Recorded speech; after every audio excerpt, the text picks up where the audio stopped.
आज के इस लेक्चर के अंदर हम लोग बात करने वाले हैं बीएससी फाइनल ईयर का जो हमारे पास चैप्टर है विषम चक्रीय यौगिक हेटेरोसाइक्लिक कंपाउंड। उसी के अंदर एक हमारा टॉपिक है, टॉपिक का नाम है आइसोक्विनोलिन। तो आइसोक्विनोलिन जो है उसके फॉर्मेशन की अगर हम बात करें, उसके निर्माण की अगर हम बात करें तो वहां पर एक नेम्ड रिएक्शन मेंशन है जिसका नाम है बिस्लर-नेपी-अरास्की अभिक्रिया। तो अगर बीएससी एग्जाम्स की हम लोग बात करें तो बीएससी एग्जाम्स के अंदर जो है वो काफी बार इस अभिक्रिया को पूछा गया है। तो नेम्ड रिएक्शन जो है वैसे ही इंपॉर्टेंट होती है, आप जानते हैं। तो उसी कड़ी के अंदर ये लेक्चर जो है वो हमारे लिए बहुत ज्यादा इंपॉर्टेंट हो जाता है।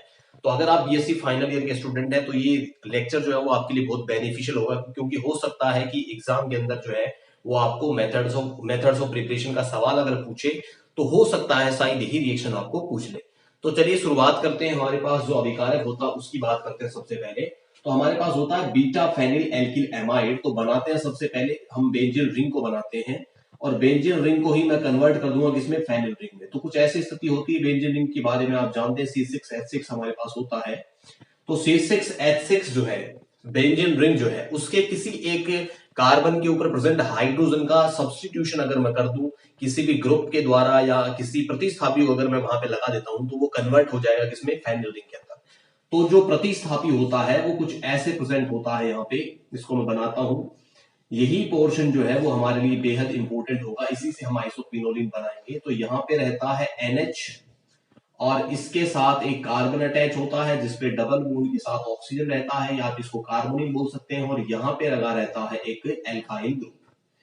तो ये होता है एल्काइल ग्रुप। इसको ही कहा जाता है बीटा फेनिल एल्किल एमाइड। तो आपको सारी बातें यहाँ पे नजर आ रही होंगी, फिर भी मैं दिखा देता हूं। ये हमारे पास फेनिल रिंग बन चुका है क्योंकि इसके ऊपर से एक हाइड्रोजन कम हो गया है। इस कार्बन का कोई हाइड्रोजन नहीं है तो फेनिल रिंग बोलेंगे इसको, क्योंकि C6H5 बन चुका है। इसके साथ एक एल्काइल ग्रुप लगा हुआ है इस कार्बोनिल के कार्बन पे, और CONH2 जो होता है वो ग्रुप किसका होता है, एमाइड का होता है। तो एमाइड जो है वो CONH2 होता है। तो देखो इसके एक कार्बन पे या एक वैलेंसी के ऊपर तो एक एल्काइल ग्रुप लगा है, और NH2 के अंदर एक हाइड्रोजन को हटा के यहाँ पे दो कार्बन यहाँ पे ब्रिज का काम कर रहे हैं फेनिल और NH2 के बीच में। सही है। तो ये हमारा अभिकारक है। इसकी अभिक्रिया करवानी है आपको किसके साथ, POCl3 के साथ, POCl3। और जो कंडीशंस होती हैं वो कंडीशंस होती हैं हीटिंग की। तो POCl3 के अंदर क्या होता है, POCl3 के अंदर फास्फोरस जो है वो इलेक्ट्रॉन न्यून होता है, या ये कह दे उसके ऊपर इलेक्ट्रॉनों की कमी होने के कारण वो क्या करता है, इलेक्ट्रॉन ग्रहण करना चाहता है। अब बात ये आती है कि POCl3 इलेक्ट्रॉन डेफिशिएंट होता कैसे है। तो देखो स्ट्रक्चर थोड़ी सी मैं रफली बनाता हूं। यहाँ पे P डबल बॉन्ड के साथ O, यहाँ पे एक Cl, दूसरा Cl और तीसरा Cl। इससे ज्यादा बेटर क्लियरिटी आएगी। तो देखो फास्फोरस जो है इसके साथ तीन तो Cl लगे हुए हैं, और Cl जो है उसकी आपको पता है इलेक्ट्रोनेगेटिविटी जो है वो फास्फोरस से ज्यादा होती है। तो अगर इलेक्ट्रोनेगेटिविटी ज्यादा होगी तो ये क्या करेगा, फास्फोरस से इलेक्ट्रॉन जो है अपनी ओर खींचेंगे, तीनों Cl खींचेंगे क्या। तो इसके कारण फास्फोरस के सेंटर के ऊपर इलेक्ट्रॉन्स की कमी होगी। इसके अलावा आप जानते हैं, अगर आप ऑर्गेनिक केमिस्ट्री की बेसिक बातें जानते हैं, तो अगर डबल बॉन्डेड ऑक्सीजन जो है वो जहां भी जुड़ जाता है तो वो वहां पे इलेक्ट्रॉन्स की कमी कर देता है। या डबल बॉन्ड भी कह सकते हो, ट्रिपल बॉन्ड के साथ अगर कोई ज्यादा विद्युत ऋणी परमाणु जुड़ जाता है किसी एटम के ऊपर तो उस स्थिति में वहां पे इलेक्ट्रॉन्स की कमी हो जाती है। तो देखो डबल बॉन्ड से ऑक्सीजन लगा है, क्योंकि डबल बॉन्ड जो बना हुआ है फास्फोरस और ऑक्सीजन के बीच में, ये जो है वो डबल बॉन्ड जो है वो ज्यादा किसके ऊपर शिफ्ट होने के चांसेस रहेंगे, ऑक्सीजन के ऊपर, क्योंकि वो ज्यादा इलेक्ट्रोनेगेटिव है। तो उस स्थिति में फास्फोरस के सेंटर के ऊपर इलेक्ट्रॉन्स की कमी हो गई है। तो ये इलेक्ट्रॉन न्यून केंद्र की भांति व्यवहार कर रहा है। अब होगा क्या, यहाँ पे सबसे पहली बात जो है वो हमारे पास क्या होगी, ये जो यहाँ पे कार्बन है इस वाले कार्बन पे एक हाइड्रोजन प्रेजेंट है क्या, यही हाइड्रोजन जो है वो इस रिएक्शन को स्टार्ट करता है। कैसे स्टार्ट करेगा, देखो ये कार्बन और ये वाला हाइड्रोजन जिसको मैंने यहाँ पे दिखाया है, इस बॉन्ड के दोनों इलेक्ट्रॉन, थोड़ा सा और मैं क्लियर करता हूं इसको, यहां पे लगा हुआ है एक हाइड्रोजन। सही है। अब देखो क्या होगा, ये कार्बन और इस हाइड्रोजन के बॉन्ड के अंदर कितने इलेक्ट्रॉन है भाई, दो इलेक्ट्रॉन है। ये दोनों इलेक्ट्रॉन जो है इनके द्वारा अटैक होता है इस वाले कार्बोनेट के कार्बन पे। अब बात ये आती है कि इस कार्बोनिल के कार्बन पे क्यों अटैक हो रहा है, तो इसलिए हो रहा है क्योंकि देखो जो सिचुएशन यहां बनी हुई थी फास्फोरस और ऑक्सीजन के बीच में, क्या वही सिचुएशन कार्बन और ऑक्सीजन के बीच में भी है? कार्बन के साथ भी डबल बॉन्ड से ज्यादा इलेक्ट्रोनेगेटिव एटम कौन लगा है? ऑक्सीजन। तो ये क्या करता है, ऑक्सीजन बॉन्ड के इलेक्ट्रॉनों को अपनी ओर खींच के रखता है ज्यादा, तो ये कार्बन जो है ये भी इलेक्ट्रॉन न्यून केंद्र है, तो ये दोनों इलेक्ट्रॉन जो है वो कहां अटैक करेंगे? इस वाले कार्बन के ऊपर। दो इलेक्ट्रॉन अटैक करने का मतलब है कि जो एटम ज्यादा इलेक्ट्रोनेगेटिव है कार्बन और हाइड्रोजन के बीच में, बॉन्ड भी जो है वही एटम बनाएगा। तो देखो ये वाला कार्बन जो है वो इस वाले कार्बन के साथ बॉन्ड बनाएगा। सही है, अभी तो सुनते जाओ आप। जैसे अटैक करेगा तो आप कहेंगे सर आप एक बात तो आपकी हम मान लेते हैं कि ये वाला कार्बन और ये वाला कार्बन दोनों बॉन्ड बनाने वाले हैं, मान लेते हैं इतनी बात, लेकिन इस कार्बन ने तो ऑलरेडी 4 बॉन्ड बना रखे हैं, तो क्या 5 बॉन्ड बना लेगा? नहीं। तो ये डबल बॉन्ड जो है ये किसके ऊपर शिफ्ट कर जाएगा? ऑक्सीजन के ऊपर, क्योंकि ऑक्सीजन ज्यादा इलेक्ट्रोनेगेटिव है। अब देखो ये ऑक्सीजन जो है इसके ऊपर कैसा चार्ज बनेगा? नेगेटिव चार्ज बनेगा। क्या? क्योंकि दोनों इलेक्ट्रॉन बॉन्ड के किसने ले लिए हैं? ऑक्सीजन ने ले लिए हैं। यही ऑक्सीजन का नेगेटिव चार्ज जो है वो इस वाले फोस्फोरस पे अटैक करेगा। क्यों अटैक करेगा? क्योंकि ये वाला फोस्फोरस क्या है? इलेक्ट्रॉन न्यून, या ये कह दे इलेक्ट्रॉन स्नेही का काम करेगा, और ये किसका काम करेगा? ऑक्सीजन नाभिक स्नेही का, क्योंकि इसके ऊपर इलेक्ट्रॉन घनत्व ज्यादा है। तो ऑक्सीजन का नेगेटिव जो है वो कहां अटैक कर देगा? फोस्फोरस के केंद्र पे। अब बॉन्ड किसके बीच में बनेगा? ऑक्सीजन और फोस्फोरस के बीच में। तब आप कहेंगे सर फोस्फोरस तो 5 से ज्यादा बॉन्ड नहीं बनाएगा, तो बिल्कुल नहीं बनाएगा, उसको एक बॉन्ड ब्रेक करना पड़ेगा। और बॉन्ड कौन सा ब्रेक होगा? जो ज्यादा पोलर होगा। ठीक है, तो यहां पे तो डबल बॉन्ड है, डबल बॉन्ड को तो ब्रेक करने के लिए ज्यादा एनर्जी चाहिए, तो यहां से किसी भी एक Cl का बॉन्ड हम ब्रेक कर देंगे, यहां से एक Cl माइनस के रूप में बाहर निकल जाएगा, क्योंकि ज्यादा इलेक्ट्रोनेगेटिव है इसलिए Cl माइनस के रूप में निकलेगा। तो यहां से Cl माइनस, और यहां से बाहर क्या आ रहा है? यहां से H प्लस आ रहा है, क्योंकि बॉन्ड के दोनों इलेक्ट्रॉन कहां काम में आ रहे हैं? इस वाले रिंग के कार्बन और यहां वाले कार्बन के बीच में बॉन्ड बनाने में। तो हाइड्रोजन जो है वो अपना एक इलेक्ट्रॉन देकर आया है, तो यहां से H प्लस, यहां से Cl माइनस, क्या बाहर चला जाएगा? Minus HCl। अब मैं प्रोडक्ट बनाता हूं, यही POCl3 काम में ले रहा हूं, मैं समझाने के लिए मैंने सारी बातें आपको बताई है। सही है, अब देखो क्या क्या चेंजेस आ जाएंगे। देखो बनाते हैं, इस वाली रिंग में तो कोई चेंज नहीं आएगा, ये तो एज इट इज रहने वाली है। ये रिंग जो है यहाँ पे डबल है, यहां डबल है और यहां डबल है। सही है, इसके साथ जो है ऊपर की तरफ यहां पे क्या हो जाएगा? नाइट्रोजन है, यहाँ पे हाइड्रोजन है। इतना काम तो हमने कर लिया है। अब देखो ये रिंग का कार्बन जो है किससे जोड़ेंगे? इस वाले कार्बन से। तो नाइट्रोजन के साथ यहाँ पे एक कार्बन है और इसको किससे जोड़ देंगे हम? रिंग के कार्बन से। सही है भाई, जुड़ गया, ये जुड़ गया। ठीक है, इस कार्बन के ऊपर एक एल्काइल समूह लगा है, ये एल्काइल समूह ईमानदारी से एक एक काम करते हुए चलना है।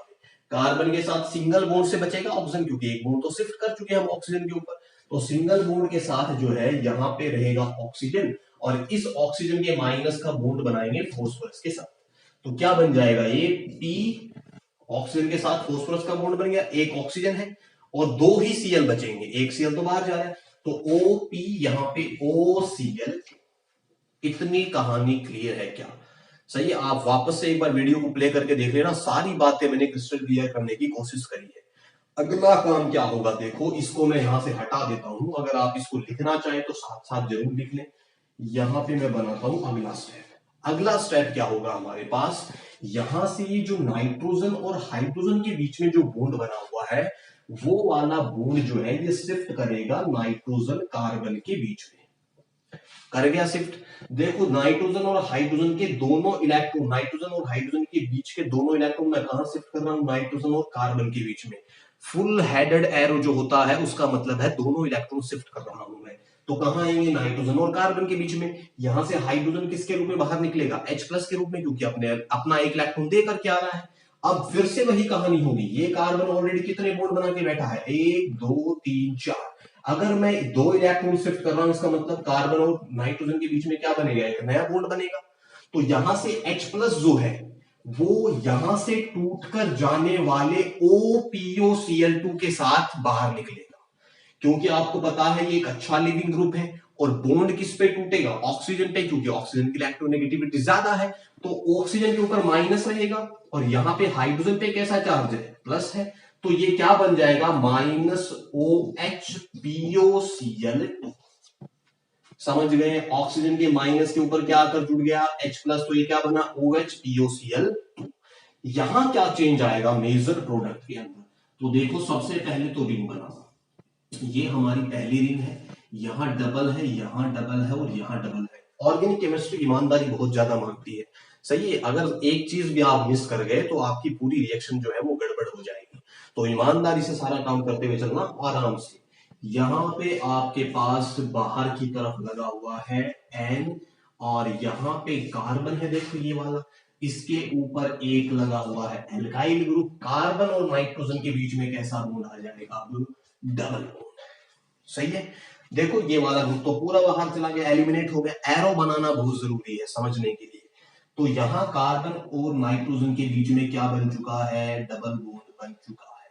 बस अब हम हमारे मेजर प्रोडक्ट के बिल्कुल पास है, ठीक है। इसको मैं थोड़ा सा यहां से हटा देता हूं, ये कहानी बनेगी।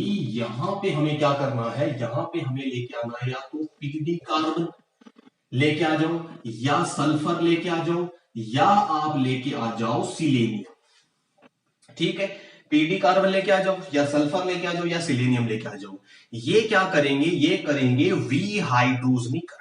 विहाइड्रोजनीकरण का मतलब ये होता है हाइड्रोजन का बाहर निकलना। तो कहां से निकालेंगे हाइड्रोजन को बाहर, देखो इस वाली रिंग के अंदर, जो नई रिंग बनी है इसके अंदर ये वाला कार्बन, अगर आपको आइसोक्विनोनिल का नामकरण आता है, नंबर डालना आता है, तो देखो इस वाले कार्बन को हम नंबर 1 देते हैं, इसको 2, इसको देंगे 3 और इसको देंगे 4। तो मैं कह सकता हूं क्या कि कार्बन 3 और कार्बन 4 के ऊपर 2-2 हाइड्रोजन है, क्योंकि दोनों कार्बन की हमें 2-2 वैलेंसी दिख रही है क्या, इसका मतलब दोनों के ऊपर कितने कितने हाइड्रोजन छिपे हुए हैं, 2-2। तो यहां से क्या करेंगे, एक हाइड्रोजन तो लेंगे कार्बन नंबर 3 से और दूसरा लेंगे कार्बन नंबर 4 से। तो जैसे ही हाइड्रोजन निकलेंगे दोनों से, तो यहाँ क्या बन जाएगा, डबल बॉन्ड बन जाएगा। तो ये विहाइड्रोजनीकरण का स्टेप आप हिंदी में यहाँ पे लिख भी सकते हैं, विहाइड्रोजनीकरण क्या होगा, देखो प्रोडक्ट क्या बनेगा। ये हमारे पास रिंग बनी है पहली, यहाँ पे डबल है, यहाँ डबल है और यहाँ डबल है, सही है। अब देखो अगला कार्यक्रम क्या होगा, यहाँ पर हमें लगाना है नाइट्रोजन, यहाँ पे लगाना है कार्बन, यहाँ डबल बॉन्ड था ही, यहाँ पे एल्काइल ग्रुप प्रेजेंट है और यहाँ बन जाएगा डबल बॉन्ड। ये बन चुका है आइसोक्विनोलिन व्युत्पन्न। तो आप इसका नाम लिख लें, क्या लिखेंगे, 1 एल्कील आइसोक्विनोलिन। 1 पे देखो इस वाले कार्बन को 1 देंगे, इसको 2, इसको 3, इसको 4, 5, 6, 7 और 8। जंक्शन पे हम नंबरिंग नहीं देते हैं। तो 1 पे क्या लगा है, एल्किल समूह लगा है, तो क्या बोलेंगे, 1 एल्किल आइसोक्विनोलिन। आइसोक्विनोलिन, सही है। तो ये बन चुका है आइसोक्विनोलिन का व्युत्पन्न।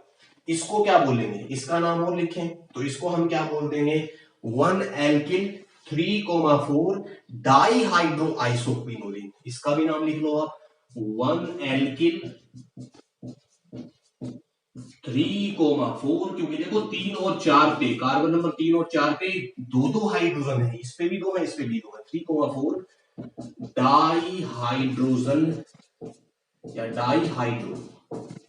डाइहाइड्रो आइसोक्विनोलिन। दिख रहा है या नहीं दिख रहा है, नहीं भी दिख रहा तो हमारी बुलंद आवाज आप तक जरूर आ रही होगी, ठीक है। 1 एल्किल 3,4 डाइहाइड्रो आइसोक्विनोलिन। तो ये रिएक्शन है बिस्लर नेपी-अरांस की अभिक्रिया। हालांकि वीडियो में बहुत लंबा बन चुका है रिएक्शन के अकॉर्डिंग, लेकिन एक एक बात का धागा मैंने खोल दिया है आपके सामने। उम्मीद करता हूं आप समझ गए होंगे। जल्दी से आप इसका स्क्रीनशॉट लीजिए। अगर वीडियो पसंद आया है तो शेयर कर दीजिए, धूम मचा देंगे हम बीएससी के मार्केट के अंदर। तो मिलते हैं नेक्स्ट वीडियो में, धन्यवाद।